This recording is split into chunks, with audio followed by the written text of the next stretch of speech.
the next topic is RAID, that means redundant array of independent disk. So, what is RAID? That means the storage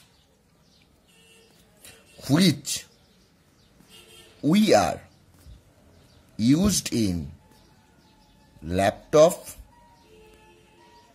computer are single disk, but in server or data center or in cloud computing, we use multiple disk. In between hard, so we use multiple hard disk which are in the network. It can improve system performance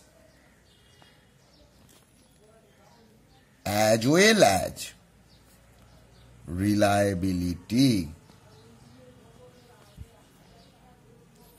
Here we use an array of disk. These disks operate independently. Since there are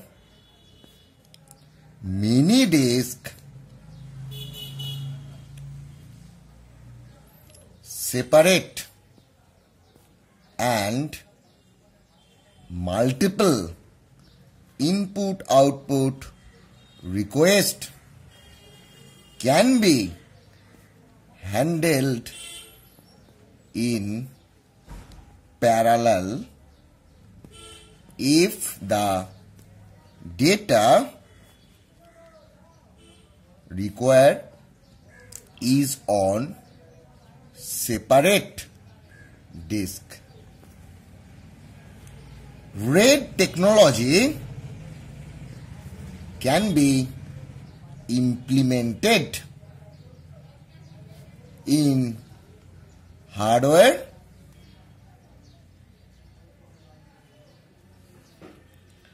there are different RAID technologies, or there are several levels of RAID scheme. They are RAID 0, RAID 1 and up to RAID 7. Out of these, RAID 0, 1, 5 and 6 are used in server nowadays. So RAID 0, 1, 5, 6 are used, and RAID level 2, 3, 4 are much complicated and are outdated. So 0, 1, 5, 6 now it is in used and rest are in outdated. Now we will see the different level of RAID. First we are coming to RAID technology 0 level. It is used for stripping the data. How it works? Suppose we have the following information A, B, C, D, E, F, G, H, I, J. So if we use the RAID technology, using this RAID technology 0 level, it will strip the data. That means A, B, C, here will be D, E, F, G, H, I, J. So, what is the technology? It strips data across multiple disks. Number 2, it operates at block level. Number 3, allows creation of large volume. Next, best for performance.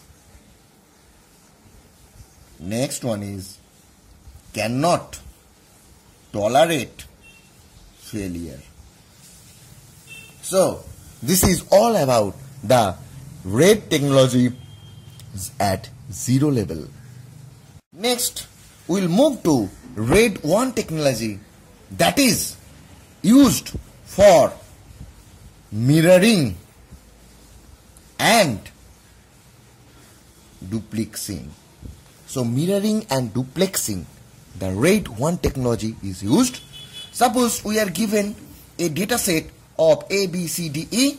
What the RAID 1 technology will do, or using the RAID 1 technology, will get the A, B, C, D, E in one disk and another will get A, B, C, D, E. That means it mirror the data between two disks. So, it mirror data between two disks, operate at block level, can tolerate one disk failure. Next one is good for performance and redundancy. Minimum 2 disks required to perform these RAID 1 technologies. Next, we will go with RAID 3 technology. Suppose we have given a data. What it does? It strips data across multiple disks and reserved a dedicated disk for parity, operate at byte level.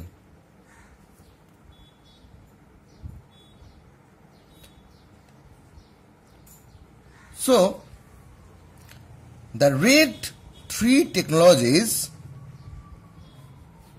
will make a data. Suppose this is your A1, this is another disk that will store A2, that another store that is A3, A4, A5, A6, here will be A7, A8, A9 and similar way. So, it will store, suppose here B1, B2, B3, B4, B5, B6, and this drive will be used for parity check. So, A parity 1 to 3, A parity 4 to 6, A parity 7 to 9, B parity 1 to 3 and so on. So, this is your RAID 3 technology. And the RAID 2 technology strips data in one set of disk and uses another set for ECC, means error correcting code. Next, it operates at bit level. Next, uses ECC, verify and correct data. Next, it is very expensive to implement and not useful now.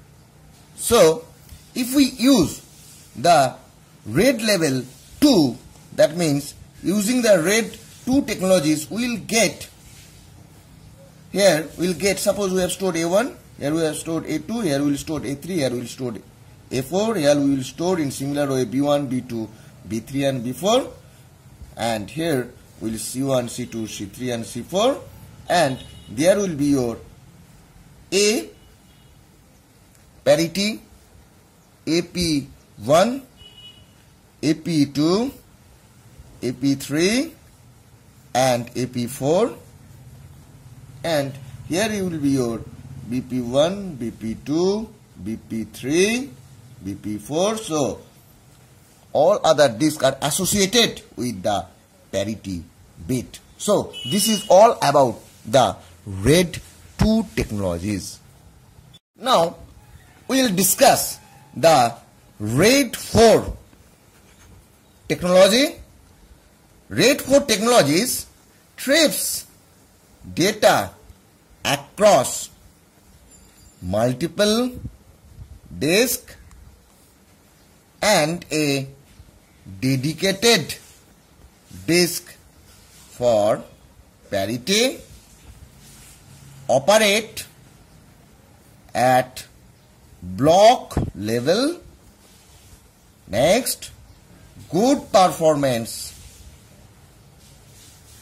of random access. So, using the RAID 4 technologies, what we will get?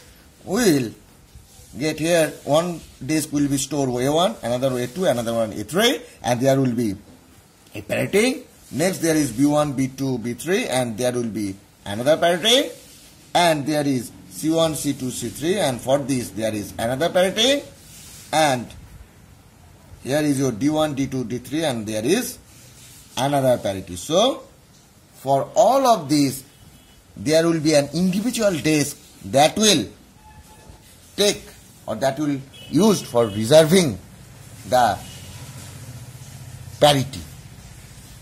And this is all about the RAID 4 technologies. Next topic is RAID 5 technologies. Suppose we have given a data A, B, C, D, E, F, G, H, I, J, K, L. We have given a data stream.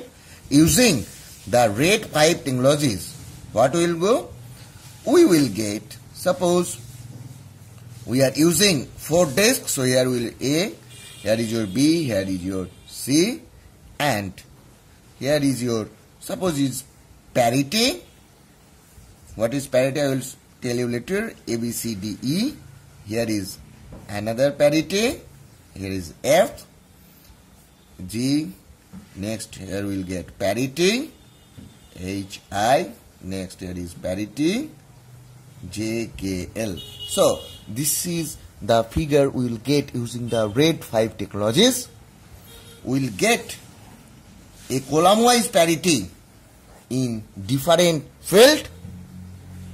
It uses stripping to spread data across multiple disks, uses distributed parity, most popular as a cost-effective solution, and it gives you the optimal performance, redundancy, and more disk space.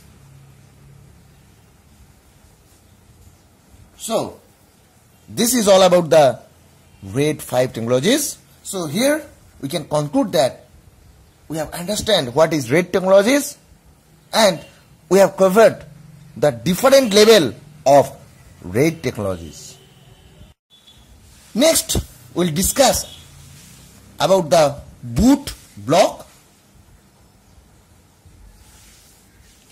When a computer is powered on, an initial bootstrap program initializes the CPU register, device controller and other content of main memory, and then starts the OS by finding out the OS kernel in the disk, loading the kernel into memory and beginning the OS execution from a fixed initial address. So, a boot block is a portion from where the boot began, or a disk having a boot partition is called boot disk, and where the bootstrap program is loaded, that block is known as boot block. Next, we will discuss about bad block. Disks are prone to failure. Sometimes one or more sector in a disk become defective.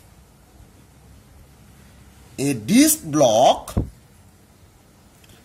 with one or more bad sector are called